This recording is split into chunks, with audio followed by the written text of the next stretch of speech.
Now we can start discounting the dividends. The first thing to do is to put a year count. This is not really a year count, it's more the discount power that we're going to put in.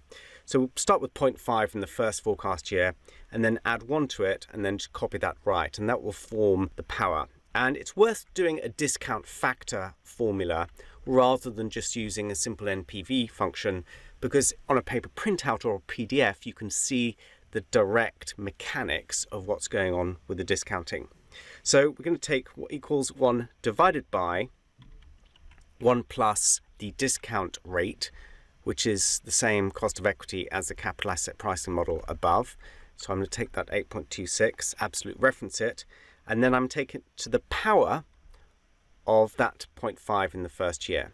So in other words, the first year's dividend, $1 of the first year's dividend is worth 96.1 cents today, or at the very beginning of the forecast. And then we can copy that right all the way to the end of the forecast. So the first thing we're going to do is we're going to discount the present value of the dividends or the capital contribution, depending on whether it's positive or negative. It doesn't matter, both need to be discounted, whether they're positive or negative. So I'll take that number, multiply by the discount factor, and then I'll copy that right. And this will do the discounting of the dividends. So I've done the present value of the dividends, and then I can sum up the total present value of the dividends down below. And that gives me the value of the bank over the forecast period, which is actually negative because of this capital contribution we've got to make.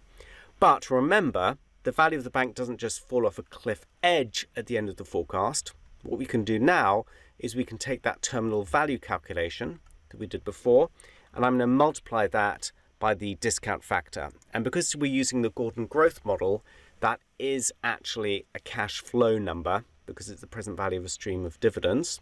And that will give me the present value of the terminal value. And then we can sum that together, and that will give us the equity value of the bank.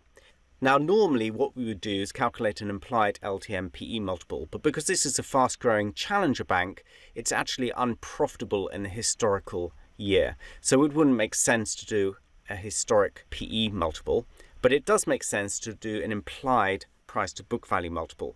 So I'm going to take the equity value that we've calculated and I'm going to divide it by the equity value on the balance sheet, and we get 2.6 times. So what's happening here is that we get an overall multiple of the bank of 2.6 times, but in our terminal year we saw that the price to book value multiple goes down to 1.7 times. And that is a coherent story, because what we're seeing is that the growth of the bank is declining over the forecast.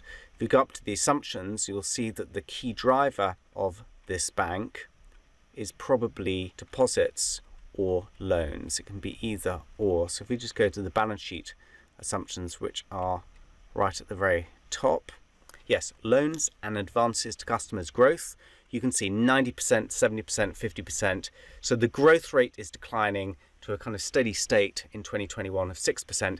And that is why the price to book value is dropping between the overall price to book value versus just the terminal value price to book value multiple.